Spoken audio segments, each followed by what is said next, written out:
Firma Danestar funcționează din 1994. A fost un început nu prea ușor.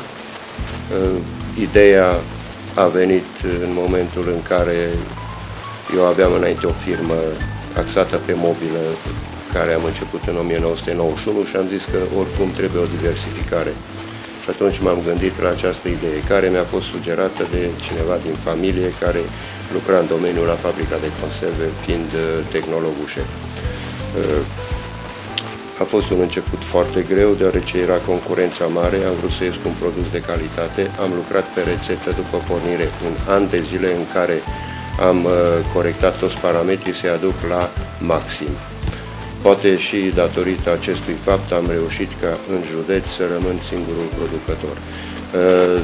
Nu m-a interesat atât de mult, deși nu e un aspect care să-l neglijez, câștigul mare, am vrut să fac un produs de calitate. Deci pe acest motiv câștigul este mai mic, dar m-am menținut pe piață și acum în vremurile astea, care, mă rog, oricum, nu numai la noi sunt dificile, cam în plan mondial, totuși rezist încă să funcționez și sper să rezist în speranța unor vremuri mai bune. Deci, suntem angrenați în această activitate, un colectiv de 7 persoane, deci am încercat să eficientizez absolut toate punctele de lucru, deci nu am un personal excedentar. Lucrăm cu aceiași oameni de la înființare, deci nu a fost o fluctuație de forță de muncă și în momentul de față producția, deci capacitatea de producție este mult mai mare față de ceea ce produc, însă cu posibilitățile de vânzare am încercat în mai multe moduri, însă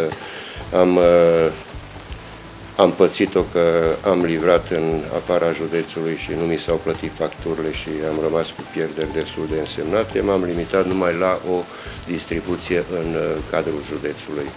Bineînțeles că m-ar interesa o colaborare și cu firme serioase mai mari ca să extind și în țară, nu ca să laud, dar am un muștar în care nu folosesc compuși chimici, deci este o rețetă naturală, fără conservanți, nu folosesc euri și datorită acestui fapt, vara nu am probleme cu fermentarea, nu am probleme ca să se altereze, chiar chit că termenul de garanție este 6 luni, vă spun și după un an de zile se poate consuma în mod cert.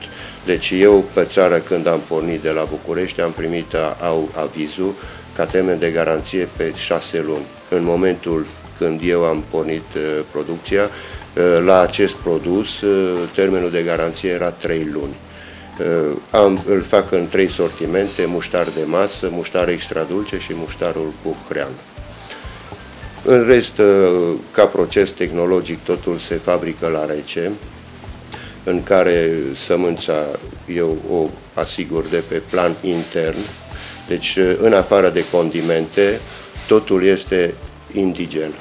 Adică sămânță de muștar românească, care vă spun este foarte bună, am lucrat și cu străină și nu este așa de calitate. Pe lângă faptul că eu o cumpăr selectată, o mai selectez încă o dată să fiu eu sigur de calitatea produsului. Oțetul, folosesc oțet din fermentație de vin, deci tot firmă din județul Bistrița, tot românesc. Și singurul aspect care, mă rog, acum cu vremurile astea, mi-e frică că cei cu care eu colaborez să nu dea chix, atunci mă gândesc dacă oțetul își întrerupe activitatea, trebuie să găsesc altă sursă.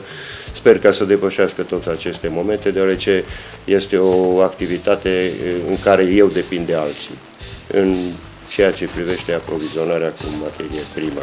Dar vor veni vremuri bune, sunt sigur de treaba asta, de noi depinde, trebuie să muncim mai bine și întotdeauna dacă vrei să ieși pe piață cu un produs de calitate, nu trebuie să primezi întotdeauna câștigul, deoarece câștigul este imediat și pe termen lung. Dacă ieși cu un produs cu un preț mare, s-ar putea să ai de suferit în sensul continuității acestei activități. Alte amănunte nu prea am ce să dau, decât că puteți să folosiți cu încredere acest produs, este garantat. Eu sunt verificat din 3 în 3 luni, mi se iau probe de pe flux, se trimit la laboratoare specializate în București și întotdeauna îmi vin analizele în regulă. În momentul în care nu sunt în regulă, bineînțeles că mi se închide această activitate, deoarece, dacă cunoașteți, acum și noi a trebuit în industria alimentară să ne aliniem normelor europene. Nu e un lucru ușor, însă este necesar.